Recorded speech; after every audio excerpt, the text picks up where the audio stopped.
हिक ॾिहाड़े मुर्शिद मैनू हिक ॾिहाड़े मुर्शिद मैनू आप एवें फरमाया, इहो ई तरीक़ा वहदत वाला साकूं ॿहूं खुश आया।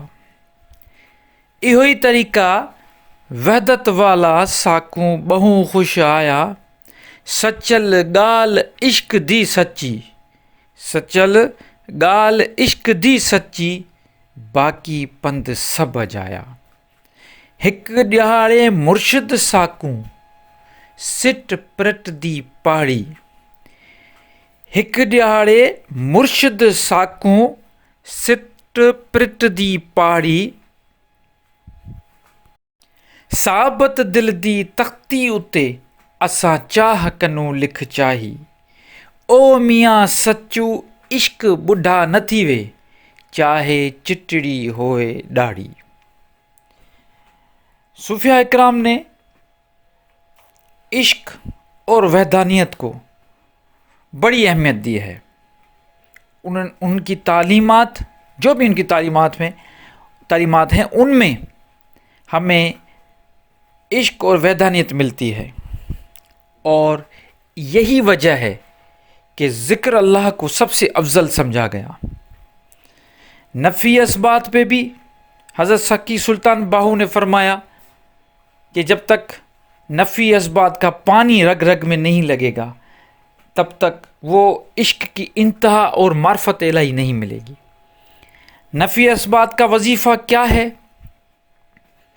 नफ़ी असबात, नफ़ी का मतलब होता है इनकार और असबात का मतलब होता है इकरार। हमारा कलमा है वो नफ़ी असबात है, ला इलाहा इल्लल्लाह। अब ये जो ला इलाहा है ये नफ़ी है, देख कोई भी नहीं इल्लल्लाह सिवाय अल्लाह, ला मबूद, ला मकसूद इल्लल्लाह, ला मतलूब इल्लल्लाह। किसी से कोई मतलब नहीं, कोई माबूद नहीं, कोई हमारा मकसद नहीं सिवाय अल्लाह के। तो ये है नफ़ी असबात। जब सूफिया इकराम या मुख्तलिफ लताइफ, जब सारे लताइफ ज़ाकिर हो जाते हैं, उसके बाद जो मुर्शिद है अपने मुरीद को नफ़ी असबात का सबक देता है।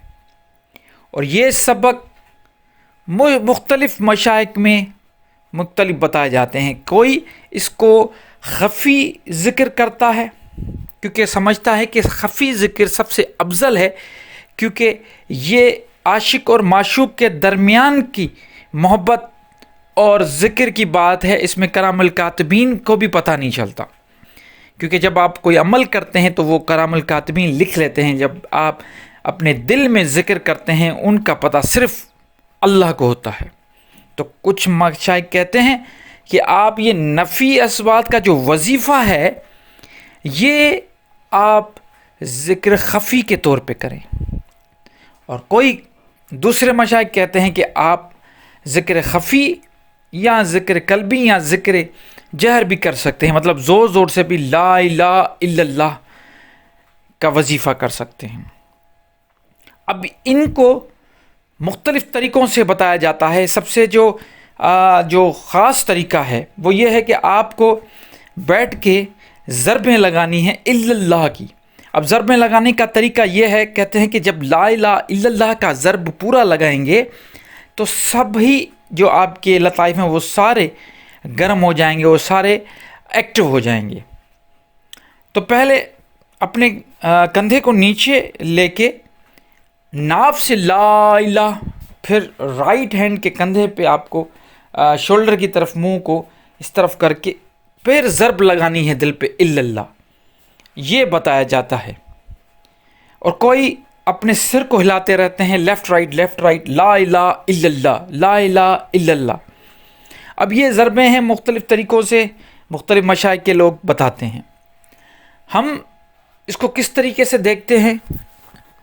हम इसको ऐसे देखते हैं कि ये ज़िक्र बिलाशुबा कोई शक नहीं कि बड़ा अफजल ज़िक्र है अल्लाह का।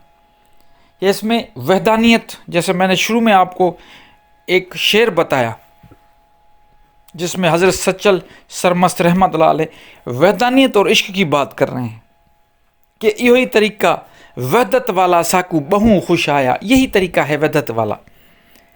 سچل گال عشق دی سچی باقی پند سب جایا، کہ عشق ہی اصل راستہ ہے معرفت الہی کا، باقی سارے جو راستے ہیں یہ سارے راستے غلط ہیں۔ تو ہمیں مرشد نے کیا سمجھایا کہ نفی اثبات کریں، لا الہ الا اللہ کی ضربیں ضرور لگائیں، اور یہ آپ کے روح کی پاکیزگی کے لیے ہے، آپ کے ایمان کو تازہ کرنے کے لیے ہے۔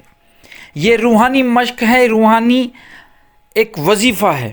یہ جو آپ بیٹھیں، میں یہ نہیں کہتا کہ آپ اس میں اپنے کندھوں کو ہلائیں یا زور زور سے کچھ کہیں، نہیں، میں صرف اتنا کہتا ہوں کہ اٹھتے بیٹھتے جو بھی آپ کو ایزی لگے، جس بھی طریقوں میں آپ اپنے آپ کو کنفرٹیبل سمجھیں، چاہے بیٹھے ہوئے آپ اپنے آپ کو کنفرٹیبل سمجھتے ہیں، لیٹے ہوئے یا چلتے پھرتے، کسی بھی پوزیشن میں ہو، آپ لا الہ الا اللہ کا ورد ضرور کریں، وظیفہ ضرور کریں۔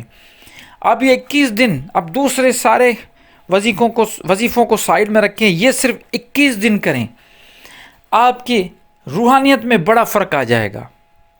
آپ کی روح بیدار ہونے لگے گی، آپ کو محسوس ہونے لگے گا کہ آپ کی زندگی میں اچھی چینجنگ آنا شروع ہو گئی ہیں، آپ کو اچھی خبریں ملنا شروع ہو جائیں گی، آپ کو اللہ کا دین سمجھ میں آنا شروع ہو جائے گا، آپ کو قرآن کی آیتوں کی روح سمجھ میں آنا شروع ہو جائیں گی، آپ کا دل دنیاوی چیزوں سے ہٹنے لگے گا، آپ کی خواہشوں پہ آپ کا کنٹرول آ جائے گا۔ یہ میں وہ ساری وہ باتیں بتا رہا ہوں جس سے انسان کا تزکیہ نفس ہوتا ہے۔ ہمیں تزکیہ نفس کرنا ہے، کیونکہ اللہ تعالیٰ نے قرآن میں کلیئر فرما دیا کہ کامیاب وہ ہیں جنہوں نے اپنے نفس کا تزکیہ کیا۔ جس نے اپنے نفس کو پہچانا، اس نے اپنے رب کو پہچانا۔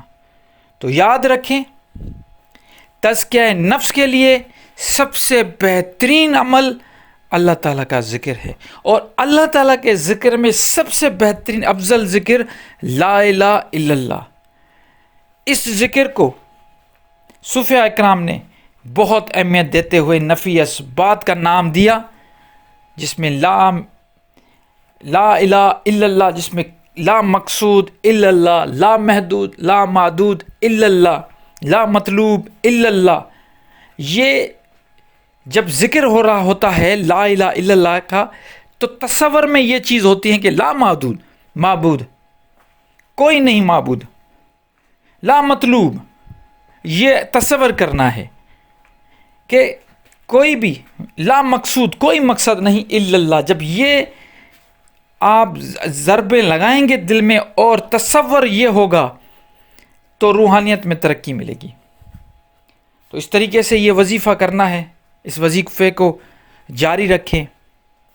میرا صرف یہی کہنا ہوتا ہے کہ جس بھی طریقے سے کوئی بھی وظیفہ کریں، اصل چیز نیت کی ہوتی ہے۔ آپ کی نیت کیا ہے اور کس طریقے سے آپ اگر یہ سوچ کے کرتے ہیں کہ مجھے کوئی وظیفہ، یہ سوچ کے کرتے ہیں کہ مجھے کوئی جادوئی کوئی ایسی چیز مل جائے، حور پری مل جائے، تو یہ غلط ہے۔ لا مقصود الا اللہ ہونا چاہیے، صرف آپ کا مقصد اللہ ہونا چاہیے، آپ کا عشق اللہ کی طرف ہونا چاہیے، آپ معرفت الہی کے مسافر ہونے چاہیے، تو آپ کو اس کی رزلٹ بہت جلدی ملے گی۔